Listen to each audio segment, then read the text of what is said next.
Hello everyone, आप सभी का मेजर पेपर 20 हिस्ट्री का ये हमारा तीसरा लेक्चर है, जहाँ पे आपसे बच्चों को हम लोग 15 नंबर, 5 नंबर और 1 नंबर के जो भी सवाल पेपर में पूछे जाते हैं आपके, वो सारे सवाल बता रहे थे। तो इसी क्रम में ये हमारा लेक्चर नंबर 3 है, जहाँ पे आपसे बच्चों को हम लोग इंपॉर्टेंट क्वेश्चन बताएंगे जो आपके पेपर पूछे जाएंगे। तो चलिए वीडियो को शुरू करते हैं। पहला क्वेश्चन है, जेरेमी बेंथम की उपयोगितावाद के सिद्धांत की जो विशेषताएं हैं और इसका जो महत्व है ये बताने बोला गया है। ये सवाल पेपर में आपसे बच्चों को दो तरीके से पूछा जा सकता है। पहला कि जेरेमी बेंथम की उपयोगिता का सिद्धांत के बारे में बताइए, दूसरा इसका महत्व के बारे में बताना। तो दो अलग तरीके से भी सवाल को पूछा जाएगा, तो मतलब क्या रहने वाला, वही रहने वाला आपका। तो चलिए समझते हैं। जेरेमी बेंथम 18वीं से लेकर 19वीं शताब्दी के बीच में एक बहुत फेमस अंग्रेजी, ये कह सकते हैं अंग्रेज दार्शनिक थी, विधिवेता थी और साथ ही साथ एक राजनीतिक विचारक थे हुए। उन्होंने उपयोगितावाद यानी जिसे हम लोग यूटिलिज्म के नाम से जानते हैं, उनका जनक माना जाता है। बेंथम का प्रमुख उद्देश्य यही था कि समाज में देखिए अधिकतम लोगों के लिए क्या करना है, मतलब जितने ज़्यादा लोग हैं उनके लिए अधिकतम जो सुख वाली चीज़ें वो सुनिश्चित करना था। उनका प्रसिद्ध सिद्धांत था अधिकतम व्यक्तियों का अधिकतम सुख, यानी greatest happiness of the greatest number. उनके अनुसार किसी भी कार्य, कानून या नीति की अच्छाई या बुराई जो होती है, इसका निर्णय इस आधार पर, मतलब इसी बेसिस पे लेना चाहिए कि उसमें कितने लोगों का सुख या फिर कितना लोगों को उससे लाभ पहुंचता है। इस आधार पे उस चीज़ पे फैसला या निर्णय लेना चाहिए हमारे पास, ठीक है। तो बेंथम के अनुसार कहा जाए तो मनुष्य के लिए, देखिए बेंथम के अनुसार मनुष्य के जो सभी कार्य होते हैं वो सुख प्राप्त करने और बेसिकली दुख से आप जितना बच सकते हैं उसकी इच्छा से बेसिकली क्या होता है, प्रेरित होता है हमारे पास है। इसलिए राज्य और सरकार का भी मेन जो उद्देश्य होना चाहिए, ऐसा कानून बनाना चाहिए ताकि समाज में जो अधिकांश लोग हैं उनके हित के बारे में कार्य किया सके। उन्होंने कानून और शासन को बेसिकली जनता के कल्याण के लिए एक साधन माना है। यदि कानून लोगों के लिए अगर उपयोगी नहीं है तो उसको क्या कर देना चाहिए, बदल देना चाहिए। ऐसा बेंथम का मतलब माना गया, उनका थ्योरी कहता है, जो मैं आपको बता रहा हूँ यहाँ पर। उपयोगितावाद की जो प्रमुख विशेषता यह है कि यह व्यवहारिक है, तर्कसंगत है और साथ ही साथ यहाँ पर ये जन कल्याणकारी ये सिद्धांत होता है। इसमें किसी भी कार्य का जो मूल्य होता है वो उनके परिणाम के आधार पर किया जाता है, यानी इसमें किसी भी कार्य का अगर आप मूल्य करिएगा तो आपके रिजल्ट के बेसिस पे होता है। बेंथम ने सुख और दुख का जो मूल्यांकन करने के लिए हेडोनिक कैलकुलस का विचार भी उन्होंने प्रस्तुत किया, जिसके माध्यम से किसी कार्य से मिलने वाला जो सुख और दुख है उसका अनुमान लगाया जा सकता है। उनका मानना यह था कि राज्य की जो भी नीतियाँ होती है उनको व्यक्तिगत हित के बजाय क्या करना चाहिए, जो सामाजिक हित के प्रति हो उसको कार्य को बढ़ावा देना चाहिए। बेंथम के विचारों का जो बेसिकली हमारे पास आधुनिक लोकतंत्र, कानूनी सुधार हो गया, मानव अधिकार हो गया, तो साथ ही साथ प्रशासन पर एक गहरा प्रभाव हमें इसको देखने को मिलता है। उन्होंने जेल सुधार, न्यायिक सुधार और पारदर्शी शासन का समर्थन किया। आज भी अनेक बहुत सारी ऐसे देखिए लोक कल्याणकारी नीतियों में उपयोगितावाद जो सोच है वो हमें दिखाई देती है। हालांकि उनके सिद्धांत की बहुत सारी आलोचना भी हुई। आलोचकों का कहना है कि केवल बहुसंख्यक लोगों के सुख को महत्व देने से कभी कभी मान लीजिए जो अल्पसंख्यक लोग हैं उनके अधिकारों की तो उपेक्षा हो रही है। इसके अतिरिक्त सुख और दुख का सही मापन, इसका कोई करने मापन तो नहीं हो सकता। फिर भी जन कल्याणकारी व्यवहारिकता, कानून सुधार पर बल देने के कारण बेंथम का जो उपयोगितावाद है वो राजनीतिक विज्ञान और साथ ही साथ नैतिक दर्शन का एक महत्वपूर्ण सिद्धांत माना जाता है। उनके विचार आज भी लोक कल्याणकारी, राज्य और सार्वजनिक नीति के निर्माण में क्या होते हैं, प्रासंगिक होते हैं। तो ये पहला क्वेश्चन था जो आपसे ये बच्चों को पेपर में पूछा जाएगा, जो हमने आपको कंप्लीट करा दिया। अब आपसे बच्चों को लगता है कि ये वीडियो आपके लिए हेल्पफुल है तो इस वीडियो को लाइक और शेयर करिएगा, ठीक है। अगला देखिए हमारे पास मैकियावेली के राजनीतिक जो विचार है इसका वर्णन करें, और इस क्वेश्चन को वीवीआई कर लीजिए, सवाल पेपर में पूछा जाएगा आपको कि मैकियावेली के राजनीतिक विचारों को वर्णन करना है। साथ ही साथ जो प्रिंस है उनके राजकला में भूमिका जो है वो स्पष्ट करने बोला गया है। तो चलिए इस क्वेश्चन को डिकोड करते हैं हम लोग आपके लिए। तो निकोलो मैकियावेली 16वीं शताब्दी में एक प्रसिद्ध इतावली क्या थे, मतलब इटालियन एक राजनीतिक विचारक थे।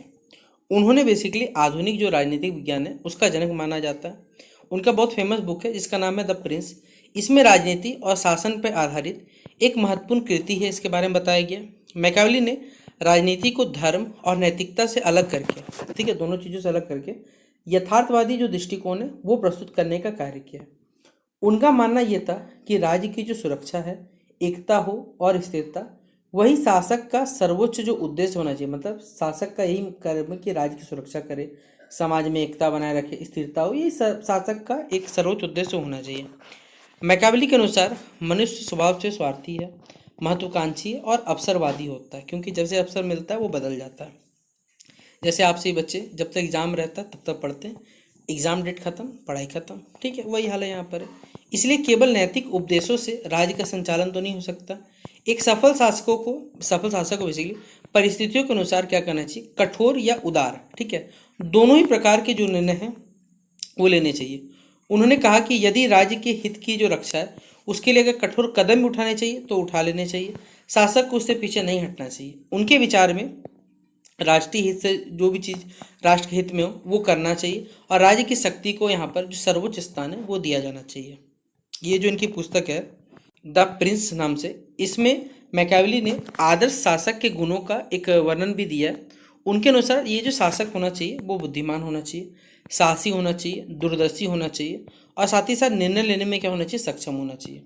उसे जनता का विश्वास बनाए रखना चाहिए, लेकिन अगर मान ली कभी आवश्यकता पड़े तो उसमें कठोरता भी दिखाई होनी चाहिए। उन्होंने प्रसिद्ध रूप से कहा कि यदि अगर दोनों संभव हो तो शासक के लिए केवल प्रेम किए जाने की अपेक्षा मन में भय भी उत्पन्न होना चाहिए, बशर्ते वो जनता की घृणा का पात्र ना हो, मतलब जनता उसे घृणा ना करे, इस बात का ध्यान रखना चाहिए। राज्य कला स्टेट क्राफ्ट के क्षेत्र में द प्रिंस का एक विशेष महत्व रहा है, क्योंकि इसमें शासन, कूटनीति, सैन्य शक्ति और नेतृत्व की जो व्यवहारिक सिद्धांत है ये सभी चीज़ में प्रस्तुत किए गए। यह पुस्तक आदर्शवाद के बजाय जो वास्तविक हमारा राजनीतिक परिस्थिति है उस पर बेसिकली फोकस करता है और शासकों को जो प्रभावी प्रशासन की जो है वो शिक्षा देने कार्य करता है। यद्यपि कहा जाए मैकावली की आलोचना यह कहकर भी की जाती है कि उन्होंने नैतिकता की उपेक्षा जो है वो शक्ति और स्वार्थ को अधिक उसने महत्व दिया है। फिर भी उनके जो विचार हमारे पास है, जो आधुनिक हमारा पॉलिटिकल कूटनीति है और प्रशासन है, इसके अध्ययन में बहुत ही ज़्यादा एक महत्वपूर्ण योगदान माना जाता है। राजनीति को यथार्थवादी दृष्टिकोण से समझने के कारण उनका जो राजनीतिक दर्शन है बेसिकली वो आज भी हमारे पास प्रासंगिक होता है, याद रखिएगा। तो ये क्वेश्चन भी कंप्लीट होता है हमारे पास। अगर पूछा जाएगा मैकियावेली से जुड़ा हुआ तो ये सवाल आपको पेपर में आएगा, तो आप इस प्रकार बना के लिख लीजिएगा, ठीक है। अगला सवाल हमारे पास है क्वेश्चन नंबर 11 में, ठीक है। मॉन्टेस्क्यू के शक्तियों के पृथकीकरण यानी सेपरेशन ऑफ पावर का जो सिद्धांत है इसकी आपको व्याख्या करनी है और साथ ही साथ इसका जो महत्व है इसके बारे में आपको बताने बोला गया है, ठीक है। तो चलिए इस क्वेश्चन को बताते हैं। मॉन्टेस्क्यू 18वीं शताब्दी का एक के बहुत ही फेमस क्या राजनीतिक दार्शनिक थे। उनका जो बुक था द स्पिरिट ऑफ लॉज, ये राजनीतिक विज्ञान में एक महत्वपूर्ण कृतियों में से एक माना जाता है। उन्होंने शासन व्यवस्था में जो शक्ति है हमारे पास है इसका पृथकीकरण का सिद्धांत प्रस्तुत किया। उनका मुख्य उद्देश्य यही था कि जो शासन हो वो निरंकुश शासन को रोका जाए और नागरिकों का देखिए जो स्वतंत्रता उसका रक्षा यहाँ पर करना था, ये उनका सिद्धांत में था, ठीक है। मॉन्टेस्क्यू के अनुसार जो राज्य की शक्ति है उसको एक ही व्यक्ति या संस्था के हाथ में नहीं होना चाहिए। उन्होंने शासन को क्या किया, 3 भागों में बांटा है, जो कि अभी वर्तमान कालखंड में हमारा चलता है। विधायिका जिसे हम लेजिस्लेचर कहते हैं, कार्यपालिका एग्जीक्यूटिव और तीसरा होता है हमारा न्यायपालिका यानी जुडिशरी। विधायिका का काम होता है कानून बनाना, कार्यपालिका है कि भैया इस कानून को अप्लाई कैसे किया जाए इस पर फोकस करना, और न्यायपालिका कि कानून की व्याख्या करके जो न्याय हो सके उसे प्रदान करना, ये न्यायपालिका का काम होता है। यदि ये तीनों व्यक्ति अगर ये शक्तियाँ बेसिकली अगर तीनों एक ही व्यक्ति या संस्था के हाथों पर होगा तो इसमें आपको मालूम है कि सत्ता का दुरुपयोग होगा और तानाशाही की जो संभावना है वो बढ़ सकती है हमारे पास, ठीक है। मॉन्टेस्क्यू का मानना यह था कि प्रत्येक जो अंग है वो स्वतंत्र रूप से क्या करे, कार्य करे और एक दूसरे पर नियंत्रण भी है वो बनाए रखे कि कंट्रोल बनाए रहना चाहिए। इससे शासन में क्या होगा, संतुलन बनाया हुआ रहेगा और किसी भी संस्था को निरंकुश बनने का जो एक अवसर है वो मिल पाएगा। इसी विचार ने बेसिकली क्या किया, आगे चल के जो हम लोग चेक्स एंड बैलेंस की अवधारणा है इसको जन्म दिया, जो हमारा मॉडर्न वर्ल्ड का एक बेसिकली जो मॉडर्न पॉलिटिक्स है या डेमोक्रेसी है इसका महत्वपूर्ण आधार होता है। इस सिद्धांत का महत्व जो है वो अत्यंत ही व्यापक है। यह नागरिकों को देखिए जो मौलिक अधिकार है साथ ही साथ स्वतंत्रता की जो रक्षा है वो करता है इसमें, साथ ही साथ इसमें सत्ता का जो दुरुपयोग है उसको रोका जाता है और न्यायवादी और जो उत्तरदायी शासन होता है इसकी स्थापना में यह हमारे लिए सहायक होता है।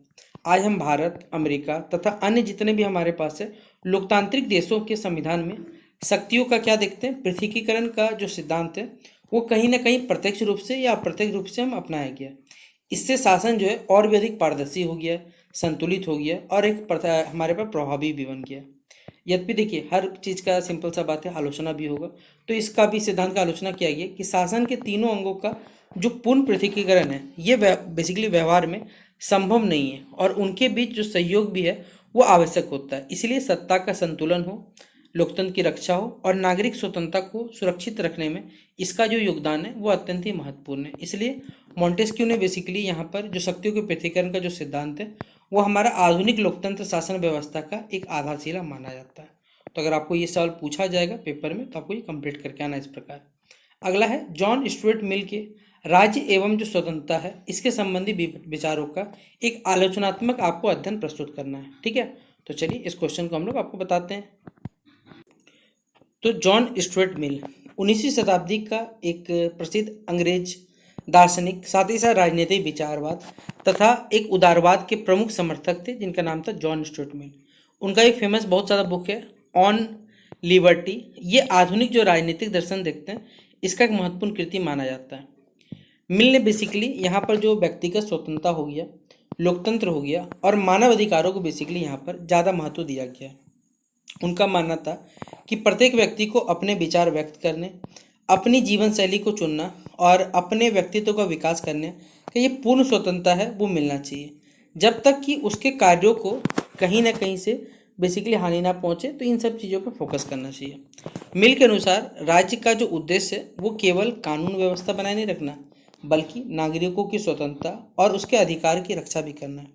उन्होंने सीमित सरकार यानी लिमिटेड गवर्नमेंट का समर्थन किया और कहा कि राज्य को बेसिकली व्यक्ति का देखिए जो निजी जीवन है उसमें आपको हस्तक्षेप, अनावश्यक हस्तक्षेप नहीं करना चाहिए। उनके एक प्रसिद्ध बेसिकली हानि सिद्धांत या हार्म प्रिंसिपल के अनुसार राज्य केवल उसी स्थिति में किसी व्यक्ति की स्वतंत्रता को सीमित कर सकता है जब उसको लगे कि उसके कार्यों से दूसरे जो लोग हैं समाज में उनको नुकसान पहुंचने की संभावना, तभी जाके उसके अधिकारों को यहाँ पर रोका जा सकता है या उसके पावर को थोड़ा सा लिमिट में डाला जाता है। मिल के अनुसार बेसिकली जो विचार एवं अभिव्यक्ति है इसकी स्वतंत्रता को लोकतंत्र की आत्मा माना गया। उनका विश्वास था कि यदि किसी व्यक्ति का मान लीजिए विचार गलत हो तभी उसे व्यक्त करने का अधिकार या अवसर मिलना चाहिए। मतलब अगर विचार गलत भी है तो बोलना तो समझना चाहिए, क्योंकि विचारों को अगर आदान प्रदान से ही क्या होगा कि कौन सा चीज़ सही है या गलत है इसका पता चलता है और समाज का जो बौद्धिक विकास है वो भी हमें होता है इससे। उन्होंने महिलाओं को समान अधिकार देने, शिक्षा के प्रसार हो गया, साथ ही साथ जो प्रतिनिधि लोकतंत्र है इसका भी उन्होंने क्या किया, समर्थन किया। मिल के विचारों का जो आधुनिक लोकतंत्र है हमारा, मानव अधिकार हो गया, संवैधानिक शासन हो गया, इस पर गहरा प्रभाव पड़ा है। आज जो हम अभिव्यक्ति की स्वतंत्रता की बात करते हैं, समानता हो गया, नागरिक अधिकार से जुड़े अनेक हमें सिद्धांत जो है उनके विचारों से प्रेरित हमें मिलते हैं। हालांकि इनके भी बेसिकली सिद्धांत की आलोचना बहुत सारे लोगों ने की है कि अधिक आगे मान लीजिए अत्यधिक अगर आपको व्यक्तिगत स्वतंत्रता दी जाएगी तो कभी कभी सामाजिक जो अनुशासन और जो सार्वजनिक हित को प्रभावित कर सकता है। कुछ विद्वानों को यह भी मानना था कि उनके हानि सिद्धांत की व्याख्या व्यवहार में हमेशा स्पष्ट नहीं होती। फिर भी अगर कहा जाए तो व्यक्तिगत स्वतंत्रता है, लोकतांत्रिक शासन है, मानव अधिकार है और समानता पर आधारित मिल के विचार जो है वह आधुनिक राजनीतिक विज्ञान में एक महत्वपूर्ण स्थान रखते हैं।